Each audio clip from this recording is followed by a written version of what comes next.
Yeah guys, Beast back with some more Beastly content. Today we are starting out in my base because I wanted to real quickly go over my gearing. First things first, I have all tier 5 everything now.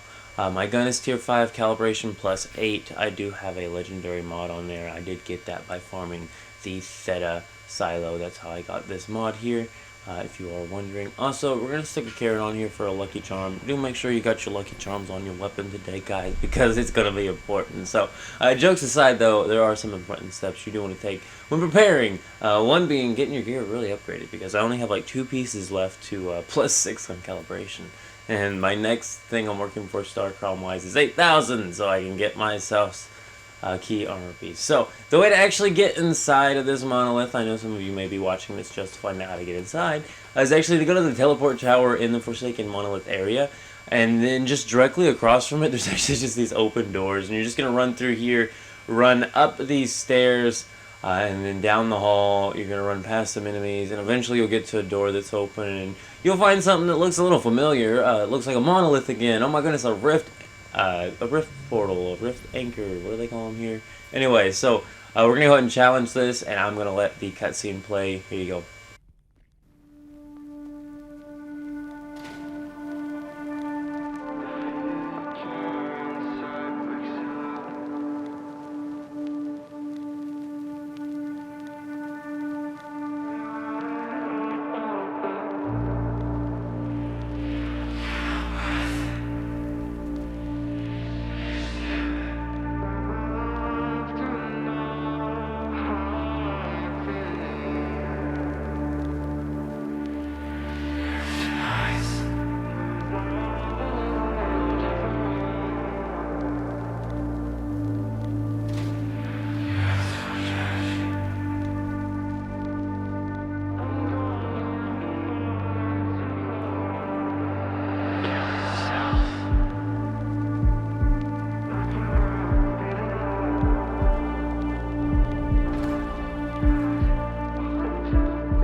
Alrighty guys, so we are now finally in the boss area here.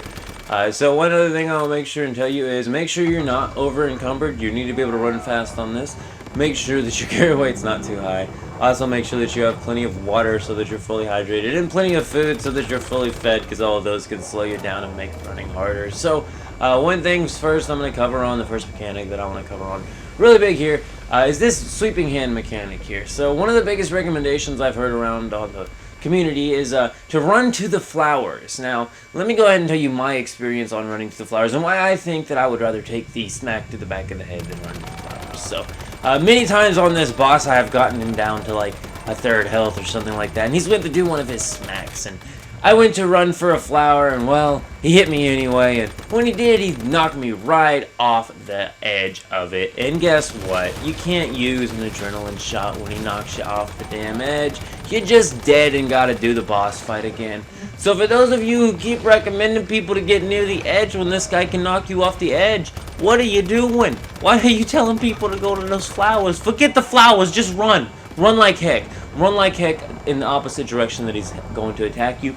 After the line on the bottom of the floor, actually, most of the time his hit won't even hit you, and even if it does, it cannot kill you. Bring yourself a ton of activators. I Was trying to mention that earlier, but bring yourself a ton of activators. And we are covering the mechanics here. So when he does the ground slam, you just gotta like run away from him so that the initial hit doesn't deal damage to you. So like right here, initial hit didn't do damage to us. And then you're supposed to jump over those. I, for the life of me, cannot jump over the dang one shockwave. But as long as you're getting one of those avoided, either the grand slam itself or the shockwave, you are good. And once again, here we are running from this hand here. And as you can see, we just crossed the line here.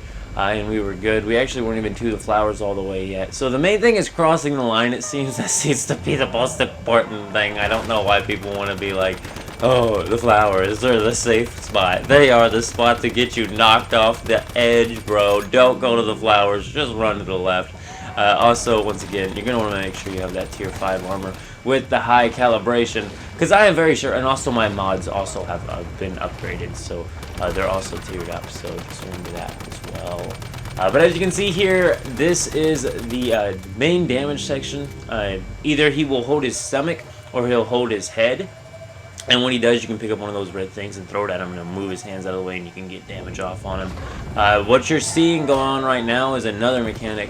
This one is your character will glow red, and whatever platform that you're standing on at the time, when it stops glowing red, stay on it a little bit longer and then get the heck off of it. He's going to ground punch. He's going to slam his fist on it, and each platform can only take that twice without disintegrating. So what you want to do is first get him to ground slam the left one, then run all the way over to the right one when you're glowing red, and get out of the way so they don't hit you with it. Now, if he does hit you with it, it may not kill you if you have yourself healed up enough, you know. But as you can see here, now we are targeting our third platform here, guys. And he has just ground slammed that. The other thing is you're going to clear ads. Once again, this is not a perfect run for me. If you do follow this guide, you could get a perfect run if you just, you know, quit the instant you have to use an adrenaline shot. The seasonal challenge does require you to kill this without having to use an adrenaline shot to get the 70 points. However, the Leah's Lab one is literally just a clear, and I'm only 100 points off on seasonal goals, and there are other simple goals on there that I can work towards as a goal. So we were not worried about the perfect clear on this. This is not a perfect clear video. This is for those of you who are really struggling with this boss fight like I did. So this mechanic right here is super simple to avoid. He's making a ball of like energy in his hand. So basically, when he's doing that, you can keep shooting him in the stomach because it's really good damage. But just walk all the way to either the left or the right platform.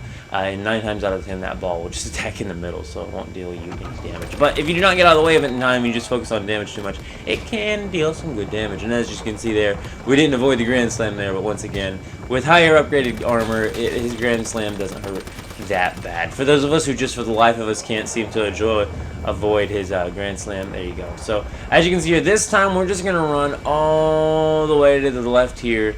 And as you can see here, after a certain point, his hand may go through you, but it doesn't actually deal damage to you. Once again, the one saying you gotta run to the flowers, you do not have to run to the flowers, and if the flowers are causing you to get smacked off the edge a million times, quit. I'm convinced some of these people making these solo guides don't actually want you to do them solo and they're trying to push you into multiplayer or something, because it's ridiculous to tell people to go stand by the edge. I'm sorry, but anyway, as you can see here, we're just killing ads here. So I think I've covered all the mechanics. There's the stomach grab where you throw the red orbs at it to deal damage. There's creating the ball here. You see how he's creating the ball here. There's the platforms, how you can only have one take damage each time. And he's going to do that twice, so each time you need to target him. Left one first, right one, then middle one. Left, right, mid. Do that both times and none of them will be broken. I'm actually thinking on my run though, he did end up breaking one of the floors for me. So if he does end up breaking a floor, or if you miscalculate or you mess up on this, the best case you have for him breaking the floor and you still winning would be for him to attack either the left or the right platform and break one of those. You just don't want him to break the middle one with the left and right ones good, because you wouldn't be able to access the other ones and you'd be stuck on just one platform, having to kill all of your ads, having to deal with all of his attacks all on one platform. And I'm thinking he's still going to do his hand swipe and everything, and I think you're pretty much done if he breaks your middle platform. So definitely don't let him break your middle platform, guys. But as you can see here, there's this one right here. See that one right there? Now that one apparently is avoidable just by standing like on the edge there. That one, and there's another one he does. They're all not going to kill you. There's one where they'll pick you up and like throw you on the ground. They're all not going to kill you if you have full health and good armor. So I'm not even going to bother trying to tell you how to avoid them. Apparently if you go stand on the edge, you can't avoid the attack. He won't be able to hit you. But once again, I've fallen off the edge too many times trying to do that. So if you fall off the edges a lot, just take the damage and take it like a champ. Make sure your armor's good. Here is the final phase. He's going to do this a bunch. So you see the little circle things? He makes the circles. You just got to not stand in them for that wave. And then he's going to go back into his rotation of making the ball, where he's going to have a good damage phase. He'll be doing his swipes. He'll be doing his fist. And you're just going to have to keep trying to wait for the making the ball phase, because that's when you're going to be able to damage him again. And eventually, once you kill him, boom, you finally won.